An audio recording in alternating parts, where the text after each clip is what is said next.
Welcome to the Author Blurb podcast. I'm your host, Eric Maynard, and I'm here to talk with as many authors as I can. So thank you for being here. Take the time, enjoy the show, reach out to the authors through the website authorblurb.com and learn more about them, and feel free to reach out to them. The Author Blurb, where readers and authors connect. All right, welcome to Author Blurb again.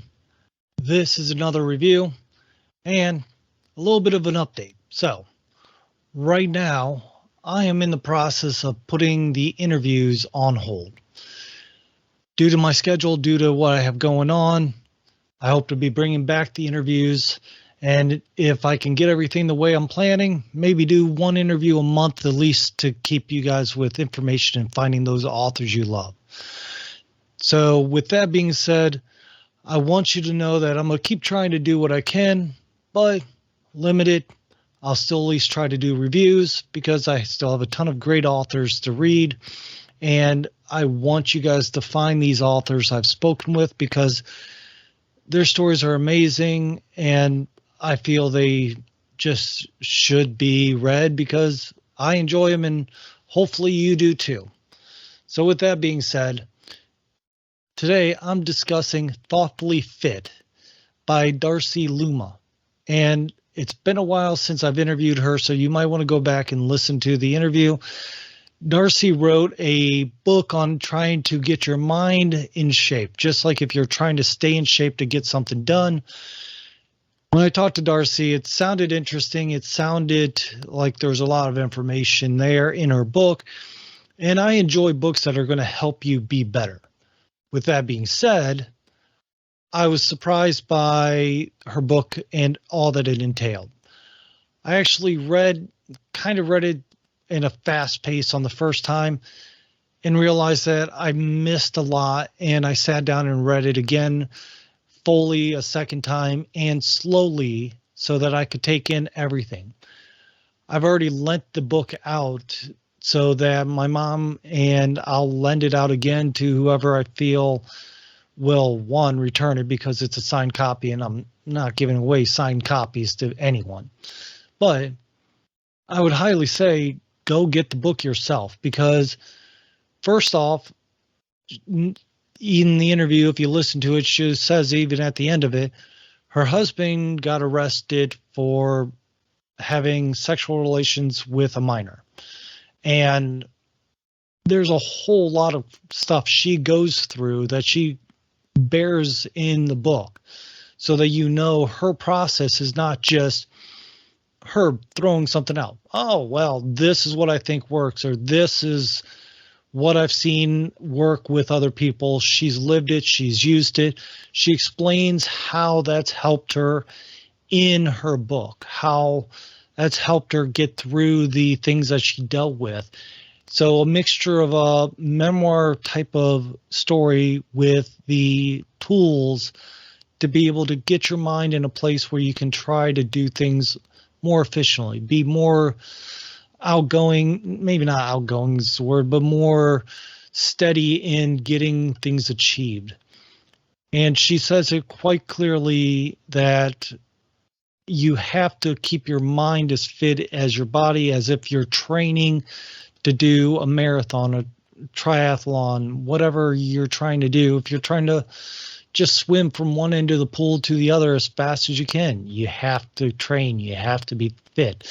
She lays out the process, tools, and different things. There's a core. There's 3 internal things you need to do. The pause, think, and then act. There's the 6 exterior and outer features that you need to work on to be able to handle all these things that come your way.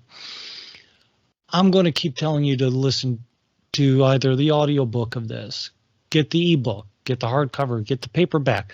There's several there. I was amazed by her story, about her journey, about what she went through, all these things.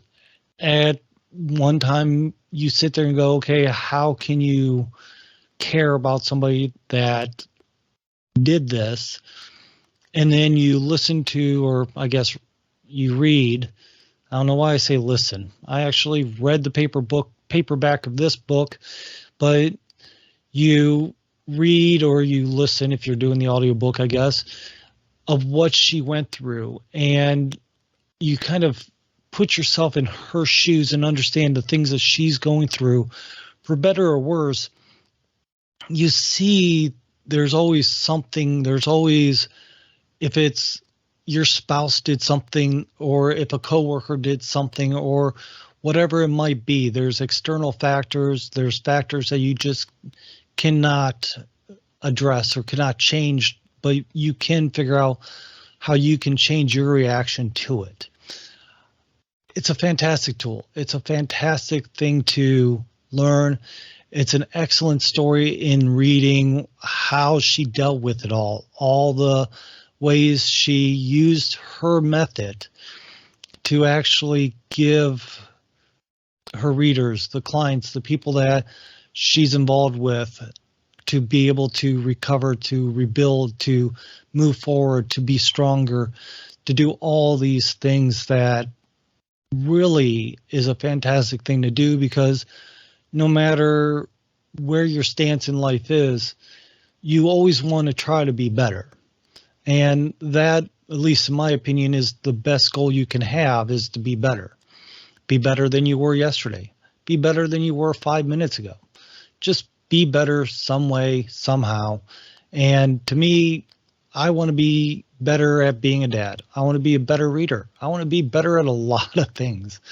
And these tools that Darcy lays out in her book, Thoughtfully Fit, they're well worth reading. I'm actually probably going to get the audiobook as well, so that I can listen to it while I work, just as refresher, because every now and then you need something to help you remember to do it. It's like any exercise. Sometimes you need to look at what the instructions are so that you can remember the best way to achieve it. Because when you're working out, you need to be as sharp as possible. You need to be as flexible. You need to work on your core. And you have to work on your core. And remember, in this book, she does constantly say, pause, take a breath, even if it's only for a second, think, and then you act, which sounds easy as can be. And she even admits it sounds easy, but it takes effort to do. And then she goes into with case studies. She goes into things outside of her life that she's done, that she can show that other clients have used these techniques as well, not just her. I really can't stress that I feel this is a very valuable, very good read. It doesn't drag. It doesn't make you feel like, oh, where's the end of this? You enjoy the read, or at least I enjoyed the read.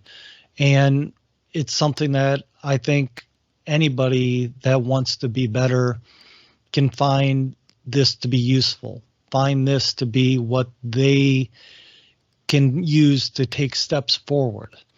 There's a lot of self-help books out there, and there's no way in God's green earth I've read all of them.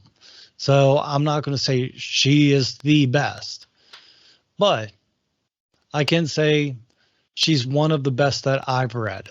And I've read quite a few. I've read scores of books. I probably have a good 10, 15 books alone on body language, if that gives you an indication on my way of reading and my things. So I've read a lot of different things: sales, body language, psychology, all this stuff. And I think Darcy has a summed up version to be able to help people work on being better.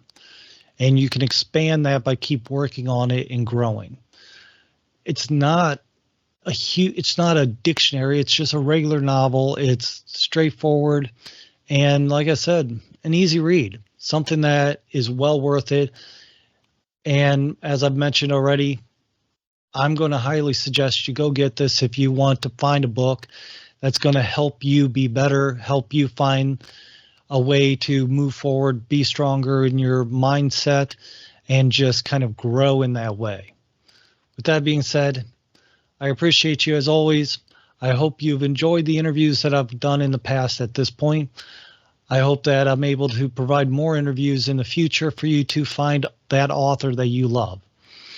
AuthorBlurb.com is still up and running, and I'll keep it up and running so that you can find the podcast there. You can find videos on YouTube. I think Rumble still has the shows on it as well. I'm putting it as many places as I can, and I'm going to keep working on trying to provide you something, but right now my schedule is getting hectic. And as you know, it's that time of the year, the school's starting, and my son is starting school, homeschooling, and to me, I want to spend the time making sure I get him the best education I can. And that goes back to being better and trying, believe me, I'm going to be putting it to use with the pausing, thinking, and then acting, because a 5-year-old can be trying. So wish me luck. I hope you enjoy these as much as I enjoy giving them to you. I hope you enjoy the interviews I give, and share them, let other people know so that they can find great books as well. Thank you. I hope you have a good day. And yeah, until next time, take care of yourself.